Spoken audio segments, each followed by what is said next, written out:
Assalamualaikum warahmatullahi wabarakatuh. Waalaikumsalam warahmatullahi wabarakatuh. Baik, hari ini kita masuk materi tentang tablet. Apa kabar semuanya pada hari ini? Luar biasa, cerdas, semangat. Baik, ya hari ini masih pagi, tentunya masih semangat dalam proses pembelajaran. Saya harap fokus dalam proses pembelajaran hari ini. Oke, sebelum belajar saya minta untuk berdoa terlebih dahulu. Kepada ketua kelas silakan dipimpin doanya. Baik, sebelum kita mulai pelajaran hari ini, mari kita berdoa untuk pertanyaan masing-masing. Berdoa dimulai. Berdoa selesai. Memberi salam. Assalamualaikum warahmatullahi wabarakatuh. Waalaikumsalam warahmatullahi wabarakatuh. Siapa hari ini yang tidak masuk? Oke, ada yang tidak masuk untuk pembelajaran hari ini ya. Siapa? Hanya Nepi saja yang tidak masuk? Ya. Oke, ya. Selanjutnya dalam proses pembelajaran hari ini kita akan membahas tentang kompetensi tablet ya, di mana kita akan menerapkan tentang pembuatan sediaan tablet ya. Kemudian untuk kompetensi dasar keterampilannya membuat sediaan tablet. Oke, kemudian indikator yang akan dicapai yaitu yang pertama kalian memahami pengertian tentang sediaan tablet. Yang kedua mengklasifikasikan macam-macam sediaan tablet. Ya, kemudian menganalisis keuntungan dan kekurangan sediaan tablet. Kemudian untuk yang keterampilannya mengidentifikasi macam-macam sediaan tablet. Yang kedua mengidentifikasi sediaan tablet yang ada di pasaran. Oke.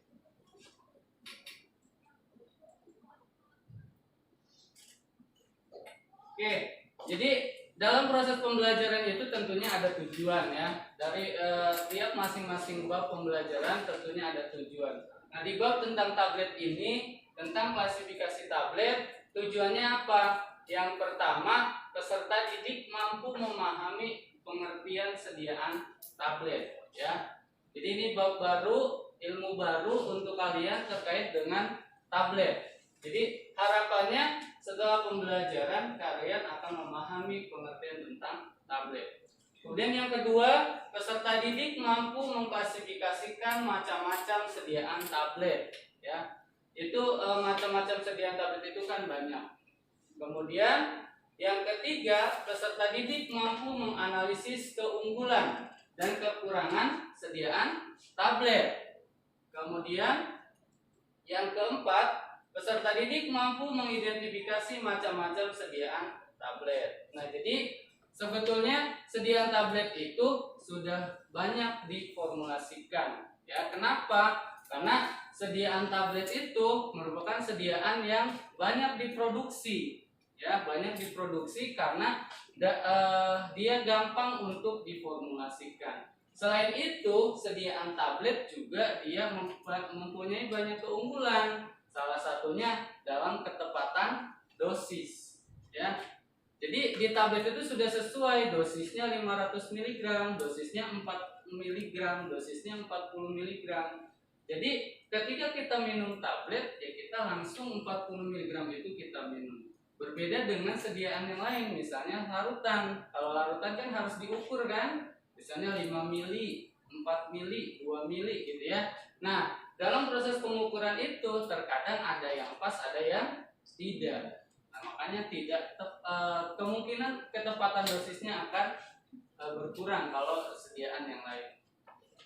Oke, selain itu sediaan tablet juga banyak desainnya, yaitu bisa dengan tablet salut, salut enterik, salut gula, ya. Semua itu berdasarkan metode pembuatan masing-masing, di mana metodenya itu ada granulasi basah, granulasi kering, dan langsung dicetak atau tablet keempat, gitu ya. Oke, jadi kontennya hari ini kita akan belajar tentang satu, pengertian tablet, ya. Kemudian yang kedua itu tentang klasifikasi tablet, ya. Kemudian yang ketiga itu tentang keuntungan dan kekurangan sediaan tablet.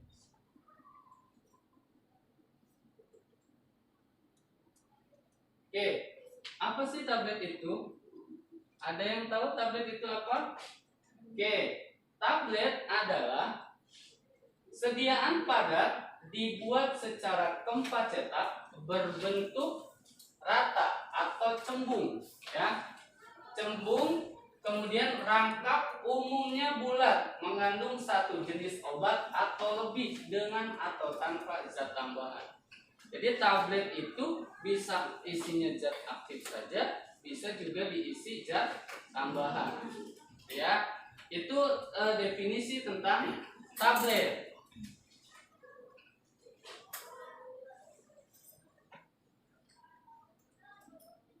Oke, coba perhatikan gambar di bawah ini.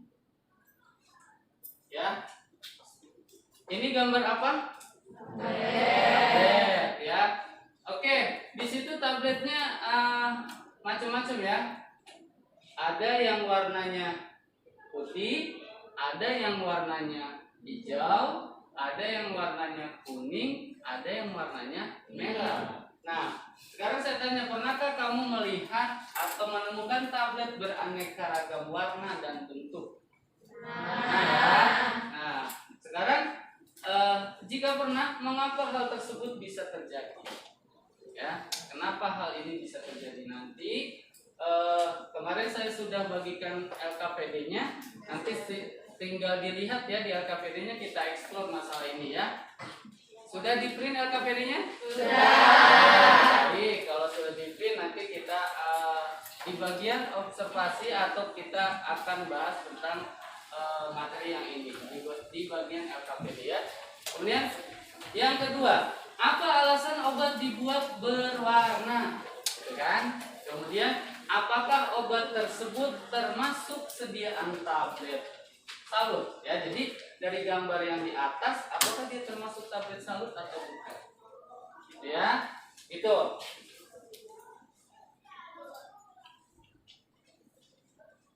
Oke, sekarang kita bahas tentang klasifikasi tablet. Konten yang pertama tentang klasifikasi tablet ya. Oke, berdasarkan bentuk, klasifikasi tablet itu dibedakan menjadi 3. 1 berdasarkan bentuk, 2 berdasarkan tempat kerja, 3 berdasarkan proses pembuatan. Ya. Oke, sekarang kita lihat berdasarkan bentuk. Tablet itu berbentuk bulat. Pernah melihat tablet bentuknya bulat? Nah, ya. Jadi ada yang tablet itu ada yang bentuknya bulat. Ya, kemudian yang kedua, tablet berbentuk oval. Pernah melihat? Nah, ya. Yang tablet berbentuk oval. Kemudian tablet berbentuk segitiga. Pernah melihat? Belum ya, belum pernah. Oke, nanti kita cari. Kemudian tablet berbentuk silinder. Belum juga ya? Oke, kemudian ada kaplet. Kaplet itu dia tablet menyerupai kapsul atau kapsul berbentuk tablet. Biasanya yang bentuknya agak lonjong. Gitu ya. Oke, itu berdasarkan bentuknya.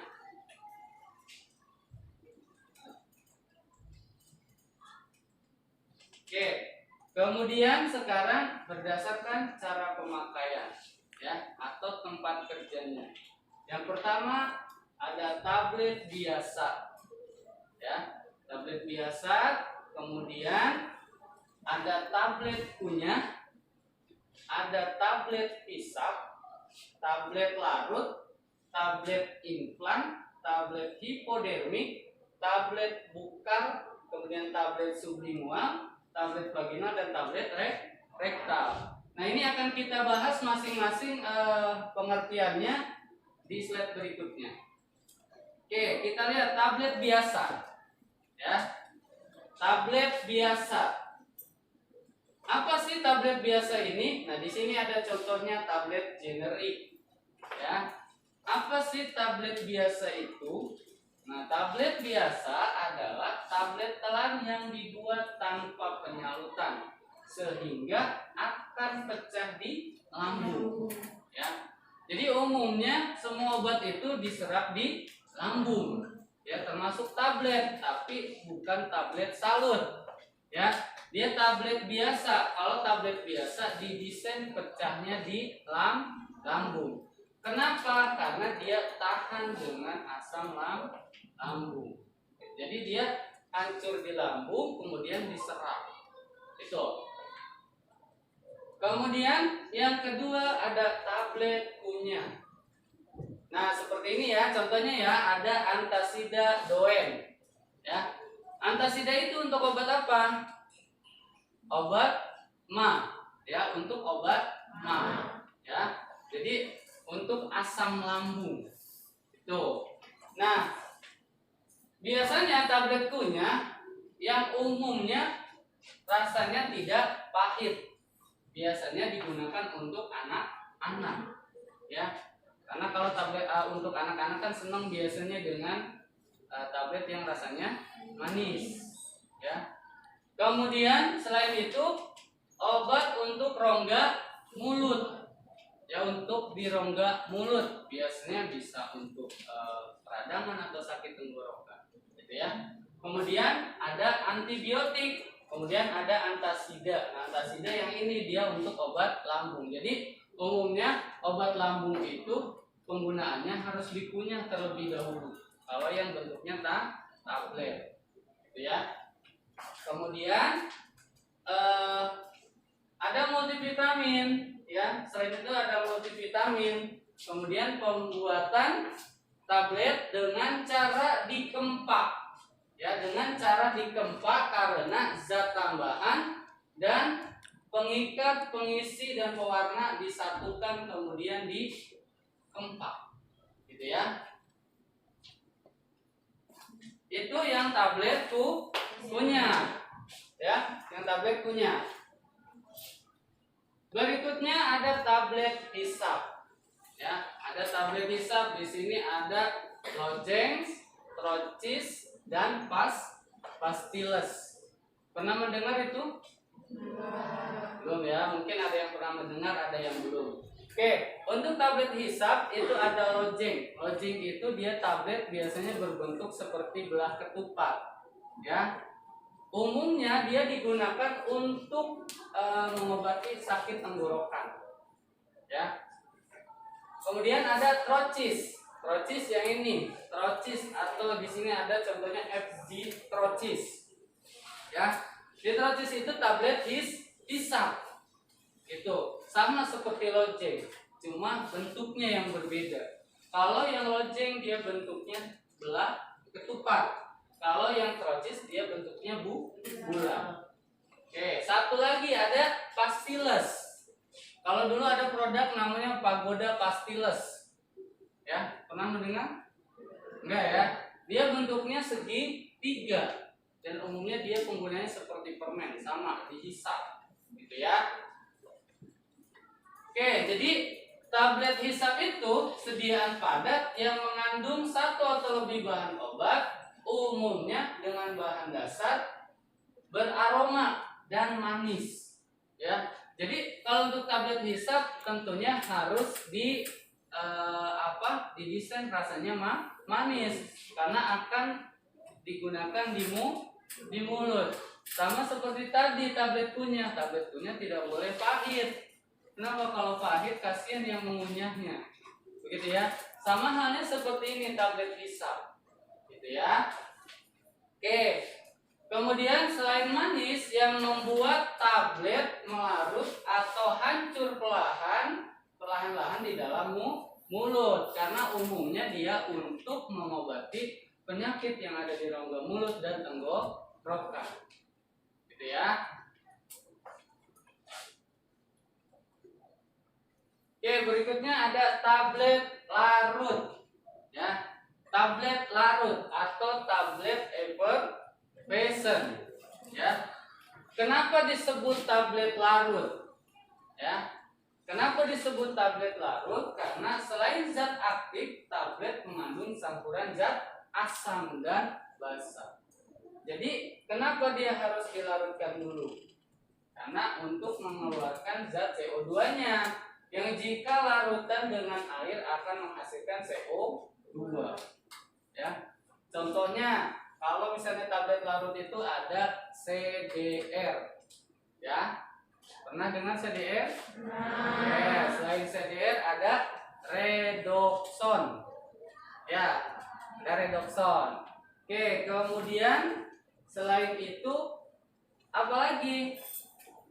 Ada imbos. Ya, pernah dengar imbos? Imbos evaporation gitu ya. Oke, kemudian diberi wadah tertutup rapat. Ya.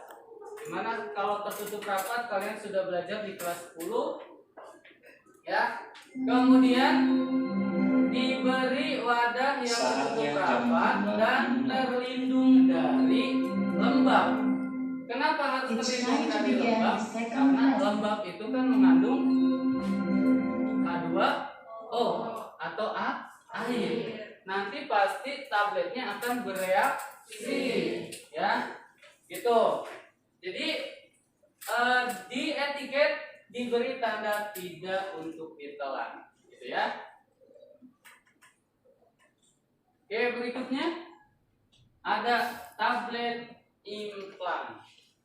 Ya, tablet implan. Ini tabletnya kecil, mohon seperti ini.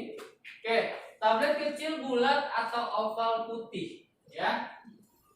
Kemudian steril dan berisi hormon steroid, ya. Kemudian dimasukkan ke bawah kulit dengan cara merobek kulit. Ya, jadi kulitnya dirobek dulu, ya. Kemudian baru tabletnya dimasukkan ke dalam kulit. Kemudian tablet dimasukkan dan kulit dijahit kembali. Zat khasiat akan dilepas perlahan-lahan. Jadi biasanya ini prosesnya atau efeknya jangka panjang. Jadi perlahan zat aktifnya itu dilepas. Gitu ya.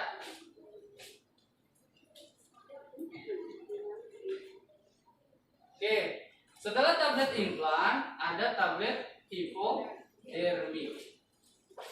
Oke. Tablet hipodermik umumnya digunakan untuk membentuk sediaan injeksi yang steril dalam ampul, ya, dengan menambahkan pelarut, ya, sesuai farmakope edisi 3. Umumnya berbobot 30 mg dan disuntikkan di bawah kulit atau subkutan, ya. Kemudian dilarutkan terlebih dahulu sebelum dijadikan injeksi hipodermik. Jadi ada proses pelarutan. Tuh. Oke, kemudian berikutnya ada tablet bukal. Ya, ini ada contohnya. Kenapa ditaruh di antara pipi dan gusi? Gitu ya. Oke, kita lihat. Digunakan dengan cara meletakkan tablet di antara pipi dan gusi sehingga zat aktif diserap secara langsung melalui mukosa mulut. Kemudian tablet biasanya berbentuk oval, kemudian larut dan berisi hormon. Jadi kenapa ditaruh di antara pipi dan gusi? Karena di antara pipi dan gusi itu banyak saraf. Jadi biar absorpsinya cepat, gitu ya. Itu tablet bukal. Kemudian ada lagi tablet sublingual. Ya, tablet sublingual itu tablet yang digunakan ditaruh di bawah lidah, ya, ditaruh di bawah lidah. Oke, digunakan dengan cara menaruh tablet di bawah lidah sehingga zat aktif secara langsung melalui mukosa mulut kemudian diberikan secara oral. Biasanya untuk obat penyakit pembuluh darah ke jantung. Biasanya obat-obat ini digunakan jika orang itu sudah sulit menelan tablet, ya. Kemudian sehingga harus cepat terlarut agar dapat segera memberi efek terapi. Kemudian diabsorpsi oleh selaput lendir di bawah lidah. Karena selaput lendir di bawah lidah itu dia banyak mengandung pena atau saraf, gitu ya. Oke, kemudian berikutnya ada tablet vaginal, ya. Tablet vaginal yang berbentuk oval atau telur, ya, untuk dimasukkan dalam vagina yang di dalamnya terjadi disolusi dan melepasnya zat aktif, ya. Jadi terjadi pelarutan di dalam vagina, ya. Biasanya mengandung antiseptik, ya. Jadi biasanya untuk infeksi bakteri dan jamur. Kemudian selain itu astringensia, kemudian digunakan untuk infeksi lokal dalam vagina dan mungkin juga untuk pemberian steroid dalam pengobatan sistemik, ya. Tablet vagina mudah meleleh dan mudah melemah dan meleleh pada suhu tubuh karena dia biasanya seperti sama kayak supos, ya. Kemudian dapat melarut dan digunakan sebagai obat luar khususnya untuk vagina. Biasanya umumnya untuk mengobati infeksi jamur, ya. Infeksi jamur di vagina. Oke, kemudian ada tablet rektal, ya.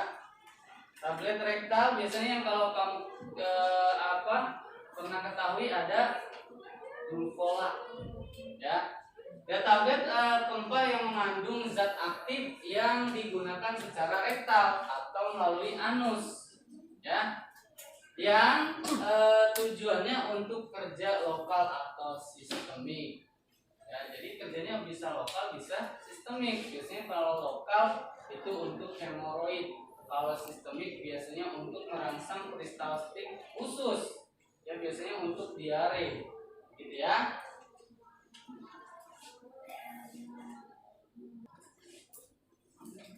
Oke, berikutnya setelah nanti videonya saya akan kirim. Kemudian berdasarkan cara pembuatan, ya. Tadi klasifikasi tablet itu ada berdasarkan bentuk, kemudian berdasarkan tempat kerja. Nah, sekarang yang terakhir berdasarkan cara pembuatan, ya.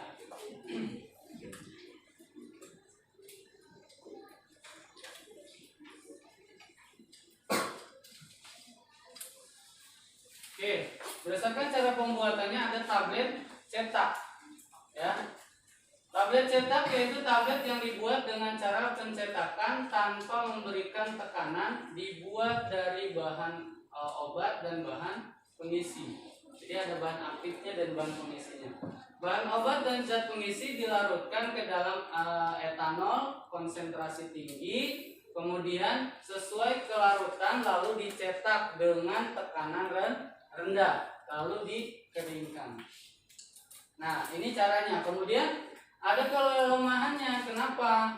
Ya, mudah rapuh karena dia dicetak dalam keadaan lembab kemudian dikeringkan, gitu.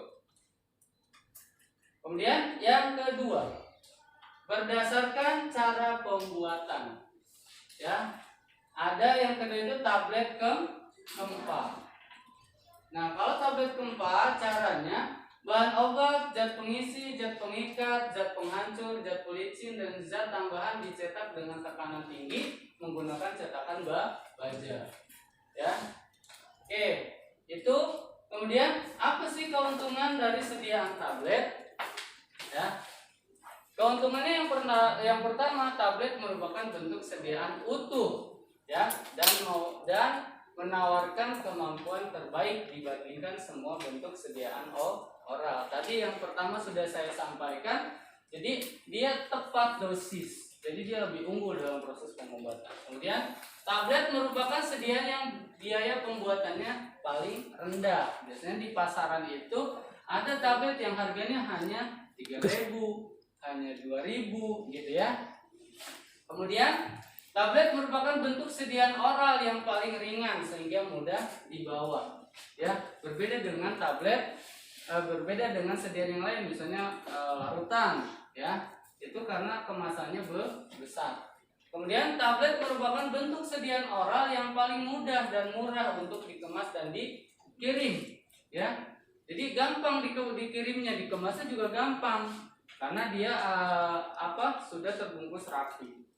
Kemudian pemberian tanda pengenal produk pada tablet paling mudah dan murah, tidak memerlukan pekerjaan tambahan bila menggunakan permukaan pencetak yang bermonogram atau berhiasan timbul. Ya, jadi biasanya kan di tablet itu suka ada tulisan PIT B6 atau mungkin di tabletnya itu ada Kalbe Pharma misalnya gitu. Nah, biasanya ada. Kemudian yang berikutnya, tablet paling mudah ditelan serta paling kecil kemungkinan tertinggal di tenggorokan, terutama tablet salut yang memungkinkan pecah atau hancur tablet tidak segera terjadi. Tuh. Kemudian tablet bisa dijadikan produk dengan profil pelepasan khusus seperti pelepasan di usus atau produk pelepas lambat. Kemudian tablet merupakan bentuk sediaan oral yang paling mudah untuk diproduksi secara besar-besaran. Kemudian yang berikutnya, tablet merupakan bentuk sediaan oral yang memiliki sifat pencampuran kimia, mekanik, dan stabilitas mikrobiologi yang paling baik. Kemudian bau dan rasa warna yang tidak menyenangkan dapat didesain, ya. Jadi untuk kenyamanan, biasanya orang kalau melihat tablet dengan warna oranye, biasanya asumsinya dia berpikir, oh ini rasa jeruk pasti. Kalau yang warnanya pink agak kemerahan, biasanya ini rasa stroberi. Gitu. Itu keuntungannya.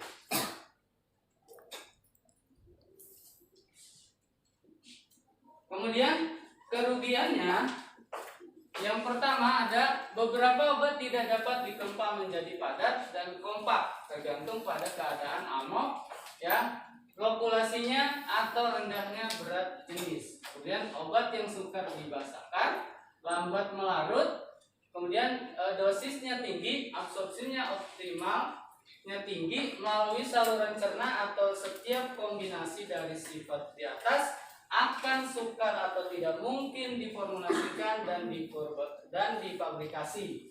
Kemudian obat yang rasanya pahit, obat dengan bau yang tidak dapat dihilangkan, atau obat yang peka terhadap oksigen atau kelembapan di udara perlu pengapsulan, ya.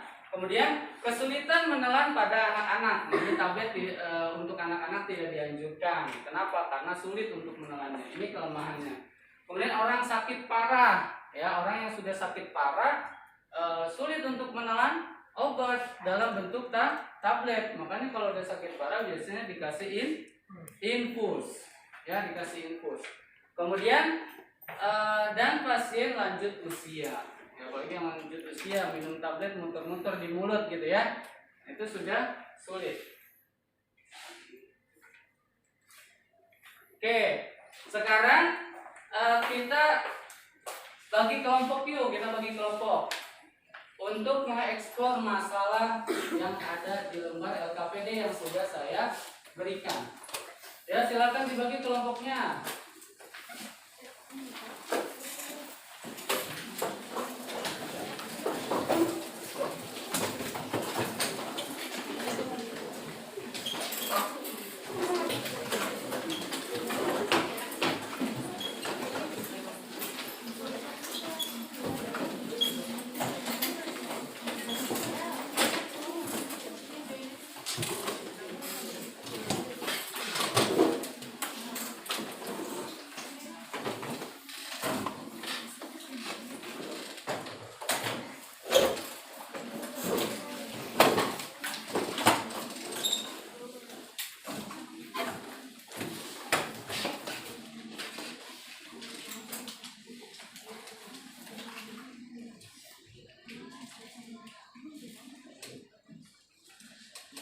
Sudah dibagi kelompoknya, ya.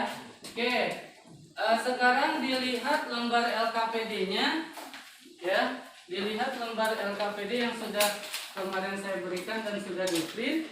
Silakan dibaca ke persepsinya dulu, kemudian orientasi masalahnya.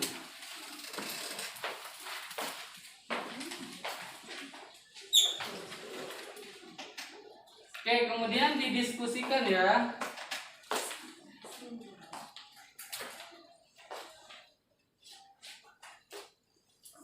Kalau perlu untuk nyari literatur melalui HP, silakan boleh HP-nya diambil perwakilan saja.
Ambil HP-nya.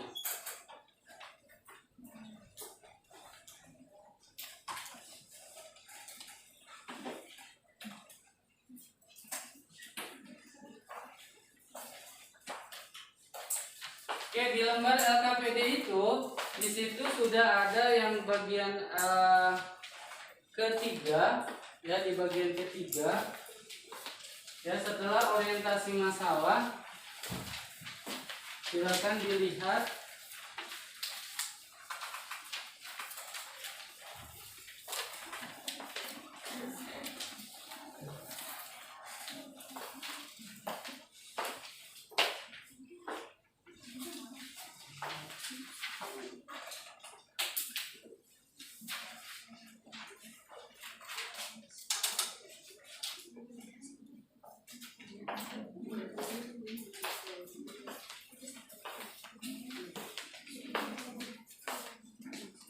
Baik, didiskusikan, nanti coba dibuat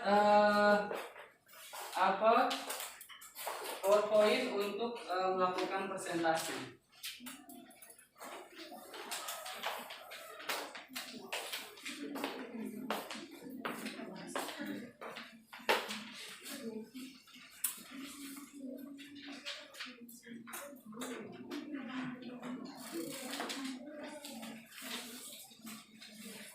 Ini HP-nya udah ngambil?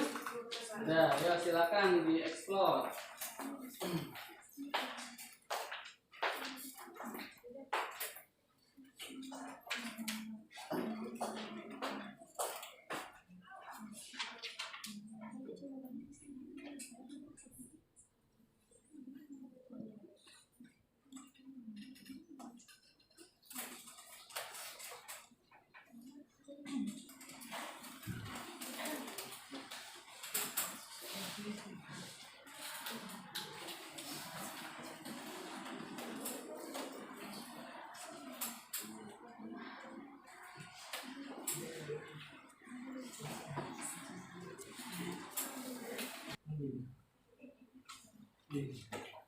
Iya.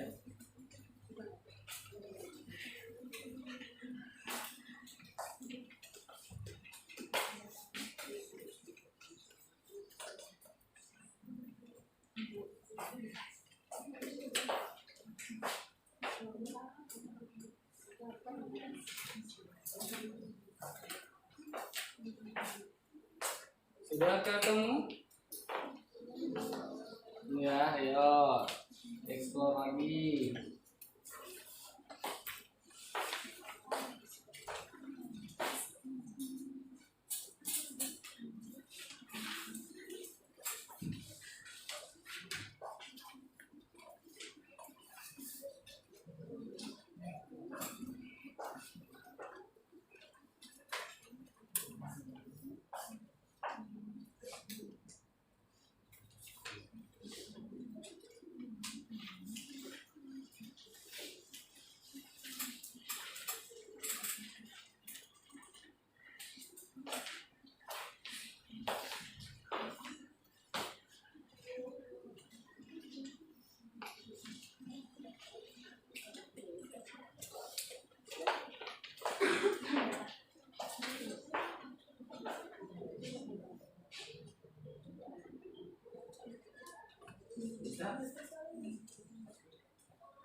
simak videonya.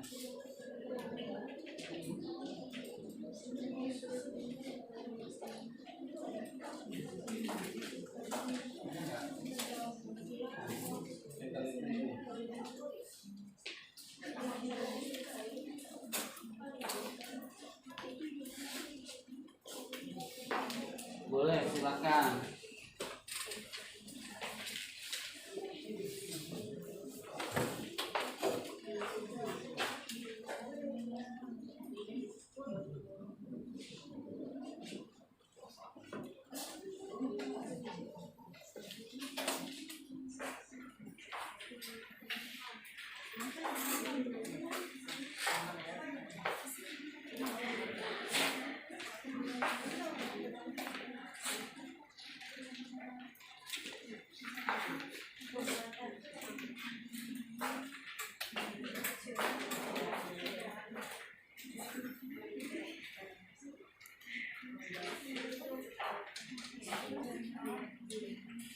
Oke, sudah ada yang selesai? Edit lagi, ayo.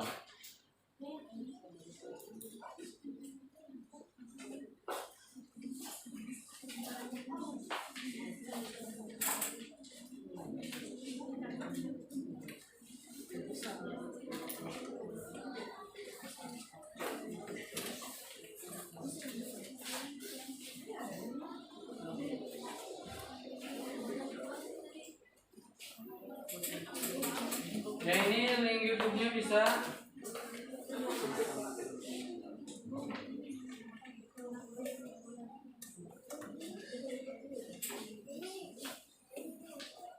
Itu udah. Ya.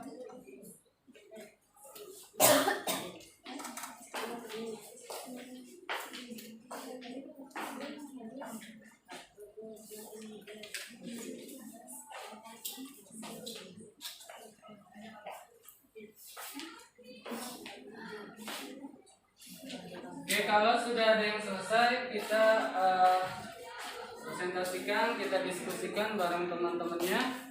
Teman-temannya nanti menyimak, kemudian memberikan masukan.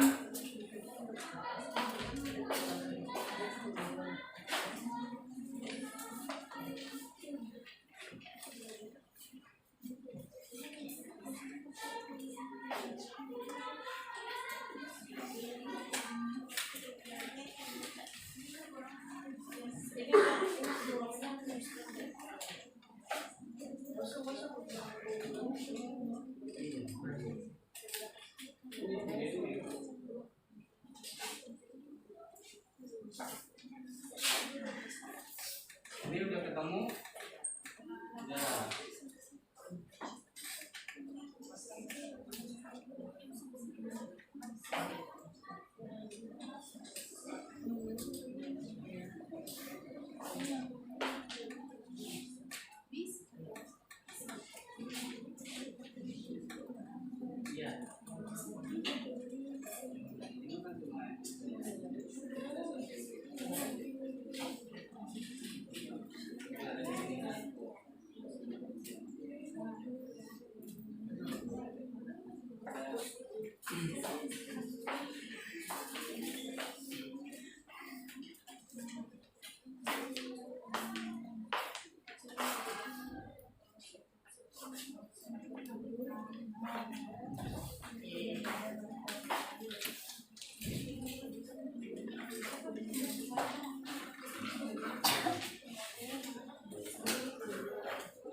Ada yang udah siap kelompoknya?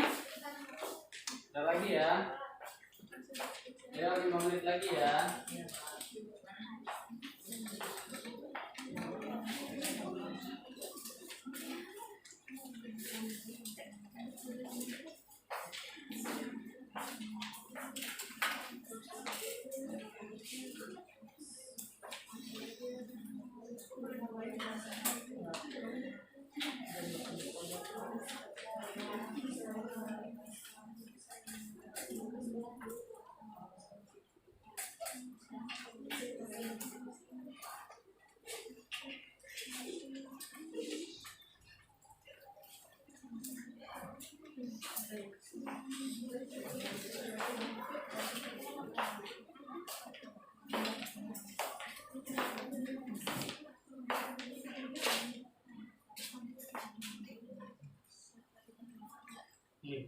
Perkenalan ya. Perkenalkan dari kelompok mana, namanya siapa.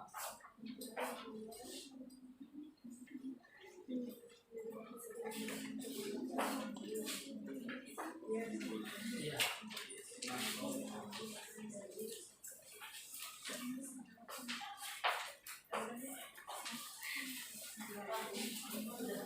Udah, oke. Ada ini kelompoknya yang sudah selesai, boleh silakan presentasikan. Yang lain menyimak, silakan lembar LKPD yang paling belakang ini dilihat untuk penilaian kelompoknya.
Oke, ini temennya sudah ada yang selesai.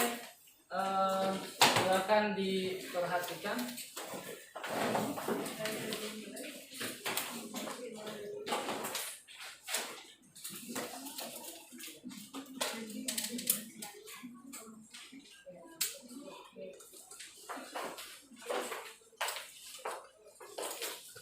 Assalamualaikum warahmatullahi wabarakatuh.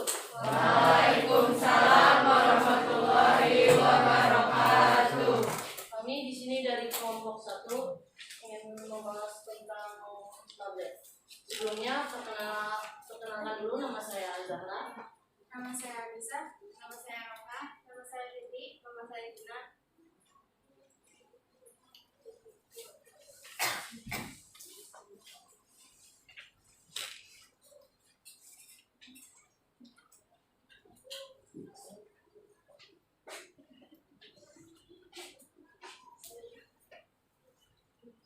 Di sini ada konten yang akan kita bahas. Yang pertama ada bagaimana membedakan tablet salut. Selanjutnya ada bagaimana tempat kerja tablet salut, dan bagaimana membandingkan keunggulan dan kekurangan tablet salut. Nah, apa sih tablet salut itu? Tablet salut adalah salah satu jenis obat yang memiliki bentuk padat. Pada bagian dalamnya terdapat obat yang bentuknya seperti cairan, kemudian bagian luarnya dilapisi selaput.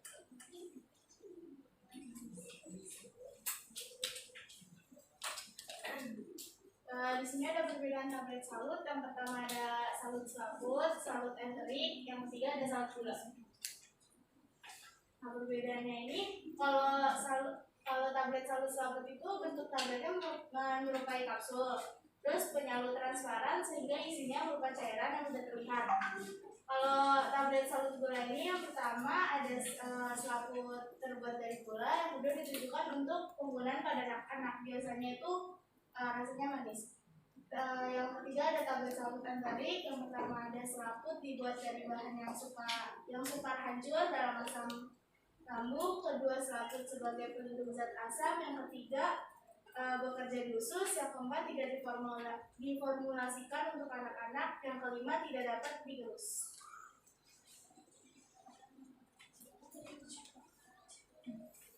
Lanjut adalah tempat kerja tablet salut. Yang pertama ada tablet salut gula. Bahan yang biasanya digunakan untuk melapisi tablet ini yaitu polisakarida atau sukrosa. Selain memberikan rasa yang lebih manis, selaput gula juga dapat mengurangi aroma yang menyengat dari obat. Contohnya itu obatnya Enervance. Yang kedua ada tablet salut gelatin. Jenis tablet salut selaput berikutnya adalah tablet salut gelatin. Gelatin adalah sejenis protein yang berasal dari kolagen hidrolisis parsial. Teksturnya kenyal dan elastis seperti jelly. Tablet salut gelatin biasanya digunakan untuk membuat kapsul gel atau kapsul lunak yang berisi cairan. Namun beberapa jenis obat pada juga bisa menggunakan gelatin sebagai lapisannya. Selain berfungsi untuk melapisi dan menjaga cairan di dalamnya, gelatin juga mengandung asam amino yang merupakan protein baik untuk tubuh. Yang ketiga ada tablet salut entrik. Jenis lapisan pada tablet salut selaput berikutnya yaitu selaput ini terbuat dari bahan yang tidak mudah hancur oleh asam lambung. Selaput entrik untuk melindungi bahan obat yang sangat sensitif terhadap zat asam. Jenis obat ini tidak dianjurkan untuk dihancurkan atau dikunyah saat dikonsumsi. Tujuannya agar selaputnya tidak rusak. Bila selaput rusak, kandungannya yang sensitif oleh zat asam dapat bereaksi dengan asam lambung. Akibatnya, efektivitas obat dapat berkurang atau bahkan menyebabkan masalah pada tubuh.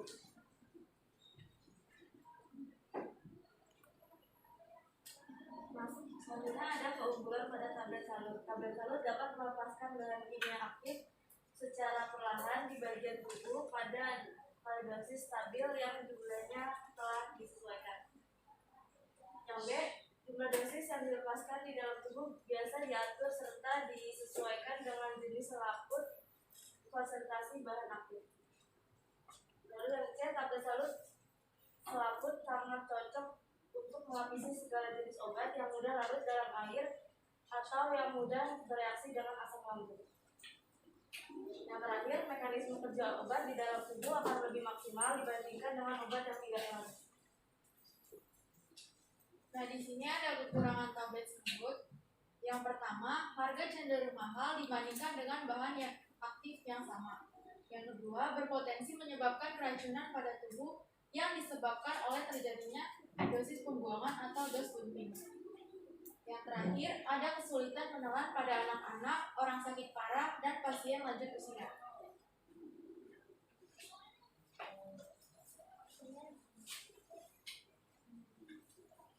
Sekian presentasi dari kami. Ini bertanya. Ayo, ada yang mau ditanyakan ya? Ya, siapa ini? Silakan perkenalkan dari kelompok mana dan namanya siapa? Terima kasih atas presentasinya. Saya Naila dari kelompok 4. Apa tujuan dari penyaluran pada sediaan tablet?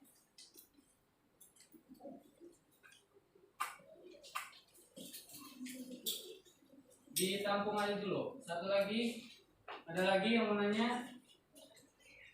Siapa? Silakan perkenalkan namanya. Terima kasih atas presentasinya. Saya Sriwardini dari kelompok 3. Izin bertanya, apakah tablet salut boleh dikunyah sedangkan rasanya manis?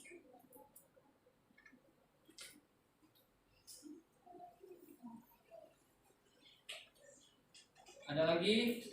Ya, silakan perkenalkan namanya. Terima kasih. Dari kelompok mana? Terima kasih atas presentasinya. Saya Melani Surya Putri dari kelompok 2. Izin bertanya, bolehkah tablet salut diminum setengah tablet?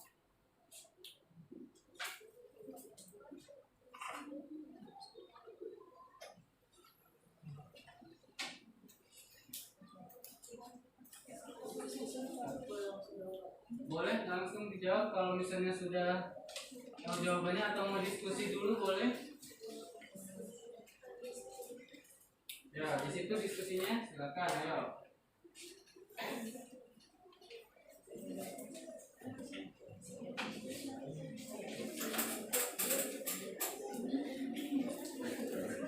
Oke, yang lain perhatikan di situ ada lembar di AKPD-nya. Di situ ada penilaian bagaimana penyampaiannya, ya.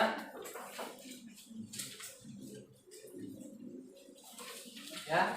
Nanti tulis tanggapannya bagaimana dari segi penyampaian PowerPoint, kemudian dari segi penyampaian jawaban.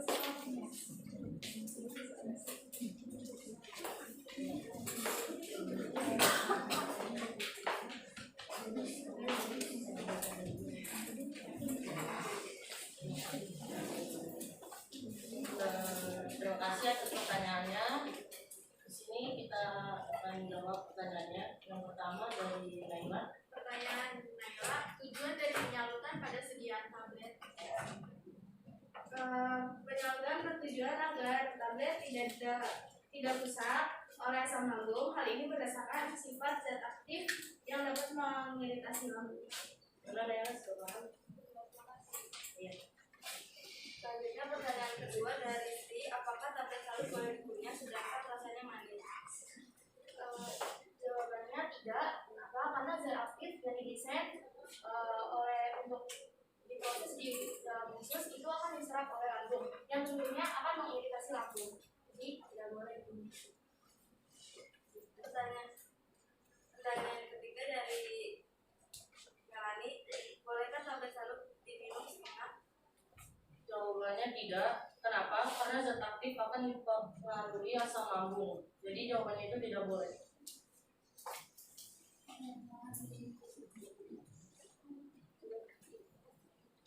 Masih ada yang ingin ditanyakan? Ada yang bertanya lagi atau cukup? Oke, kalau cukup silakan ditutup.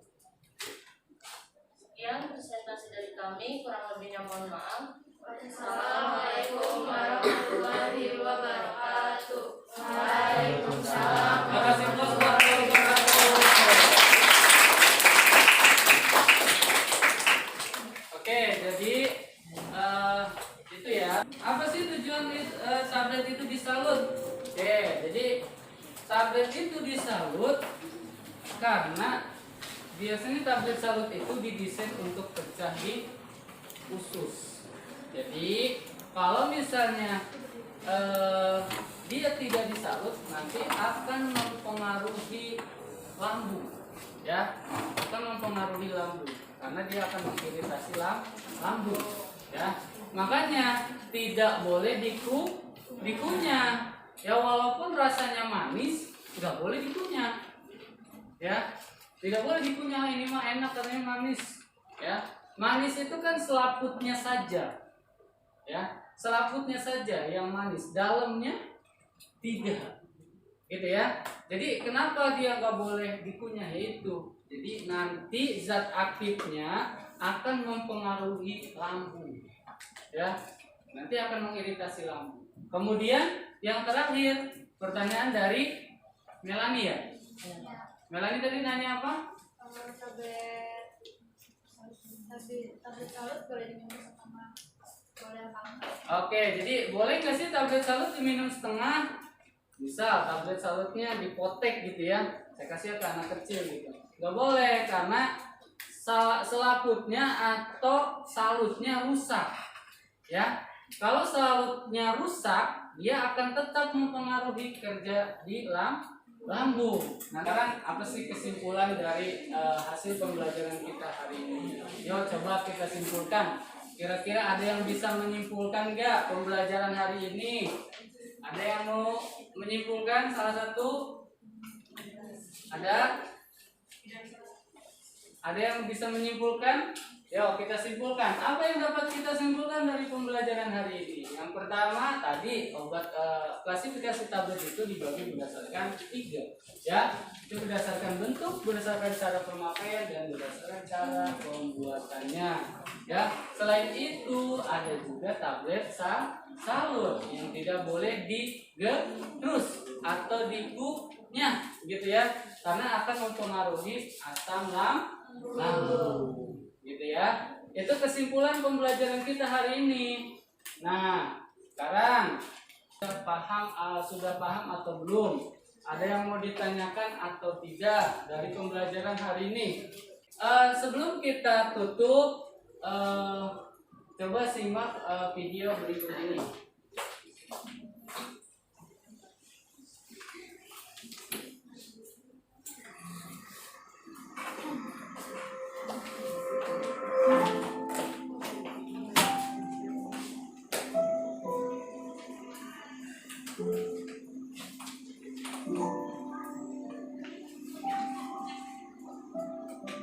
Oke, video ini bisa menginspirasi kita tentang sifat jujur, disiplin, ya. Itu kita bisa belajar dari video ini. Nanti kita simpulkan di akhir.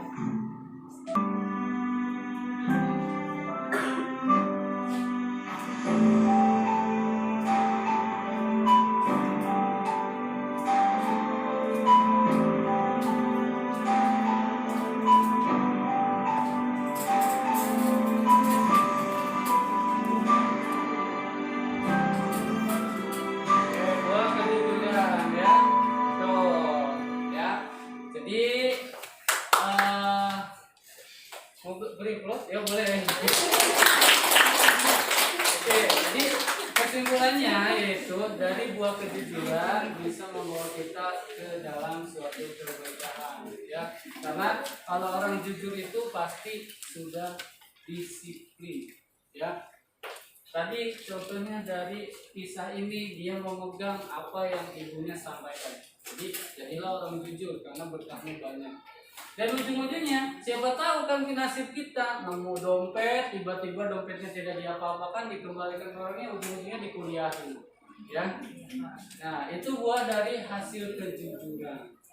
Oke ya, begitu ya. Oke, jadi hasil pembelajaran hari ini tadi bisa kita sudah kita simpulkan terkait dengan klasifikasi tablet. Kemudian untuk tugas nanti mungkin akan saya kasih tugas, nanti saya kirimkan melalui chat WA, ya, untuk pengantar di minggu berikutnya, ya. Oke, sebelum saya tutup ada yang mau ditanyakan? Tidak? Oke, tidak. Oke, kalau tidak silakan dirapikan kembali kursinya. Kita tutup dengan doa.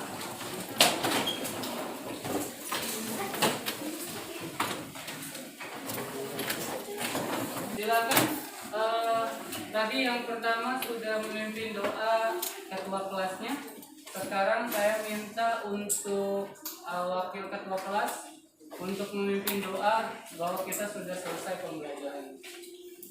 Baik, untuk mengakhiri pembelajaran kali ini, alangkah baiknya kita berdoa menurut kepercayaan dan agamanya masing-masing. Berdoa dimulai. Sudah selesai. Memberi salam. Assalamualaikum warahmatullahi wabarakatuh. Assalamualaikum warahmatullahi wabarakatuh. Oke, terima kasih atas waktunya. Saya cukupkan untuk materi hari ini.